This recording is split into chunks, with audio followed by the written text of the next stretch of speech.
Meanwhile, some high-profile Trump loyalists who voiced concerns over the lack of transparency regarding the Epstein files are now apparently heeding the president's suggestion to just simply move on.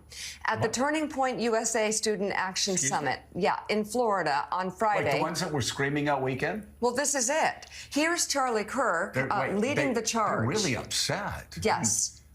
Children were molested and raped, and the truth had to come out. Over 200, maybe 250, according to Pam Bondi. It's a lot.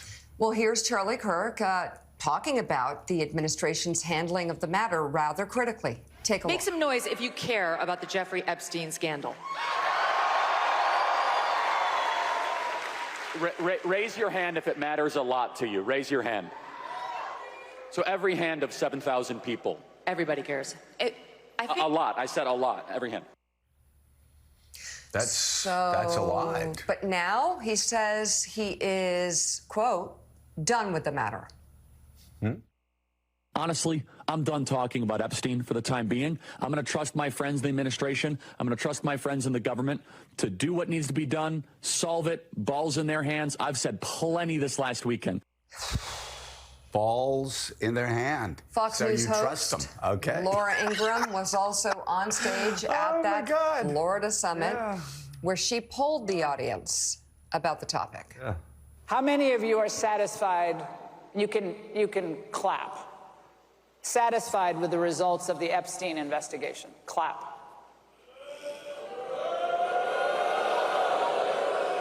Okay, I told you to clap. You guys aren't listening. I'm not going to grade you on a curve. So I was going to get to that. How many of you are not satisfied with the results of the investigation?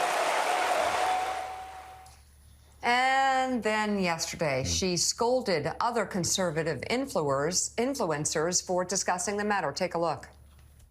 Now, as conservative influencers were eating their own about Epstein, the president was stealing the show on the one-year anniversary of the day he almost lost his life. He made a triumphant appearance at a global sporting event.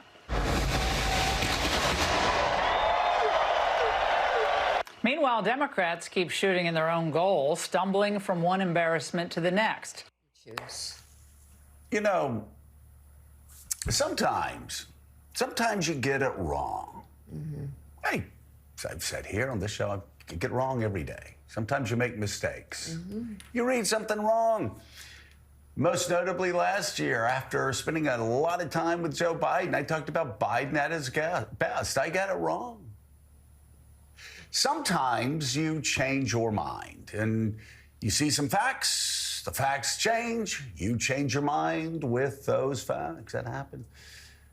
But I must say, very rarely have I ever seen people going from a decade-long crusade against pedophilia, against sex abuse, against child exploitation, and making that almost a centerpiece of their existence, saying, when we get in power, we're going to release the Epstein files. When we get in power, we're going to be different. When we get in, we're not going to do what Joe Biden and his Attorney General Merrick Garland did. We're going to expose it all. And you go on your podcast, and you go on your podcast, and you go on your podcasts, and you keep repeating that over and over again, or you go on Fox News, or you go on any of these other channels, and you say, we're going to do this.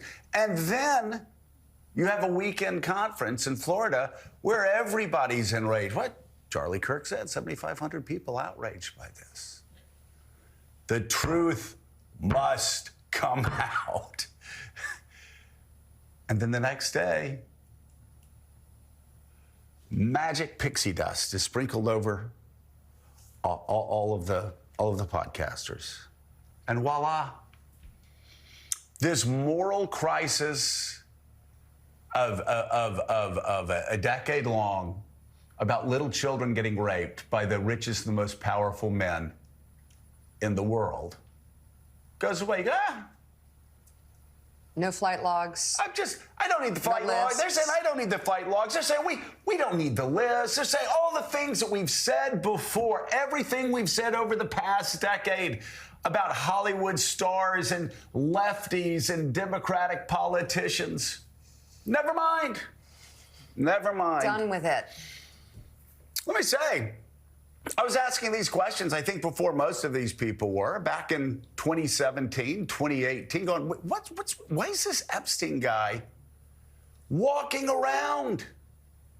What kind of sweetheart deal why did he get a sweetheart deal? Why is there justice for the poor, justice for middle-class Americans, and not justice for the rich?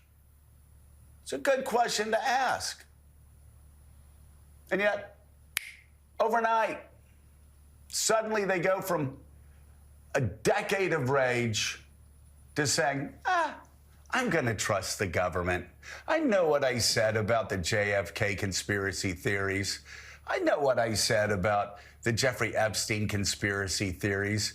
I know what I said about the JFK Jr. conspiracy theories. I know what I said about the 9/11. But here, I'm going to just trust the government. Okay. That's really something. Strange. Because we've got a decade of quotes of you saying, never trust the government. We got a decade of quotes saying, never trust a Justice Department that's not releasing all the information about Jeffrey Epstein. Never trust people who are protecting the richest among us. Now, listen, a caveat, and this is an important caveat. We have Tom Winters, and we have other people, Ken Delanian, who are saying Donald Trump's right. Donald Trump's right. There were no lists. There were no smoking guns. Donald Trump's right. But these podcasters who built their careers, who made millions of dollars telling you that there was this Jeffrey Epstein list and they were going to get to the bottom of it, they were going to tell the truth about it, they were going to make the government tell the truth, and then they go to the White House and they're holding up these files, the Epstein files, you know? Inside, there were like Bazooka Joe cartoons. Like, it was absolutely crazy.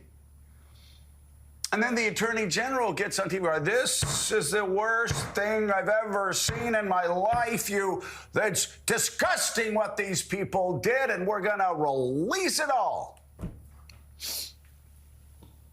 What happened? I don't understand. What happened in 24 hours? What happened in 24 hours? And by the way, Epstein's partner is available, Yeah. and she's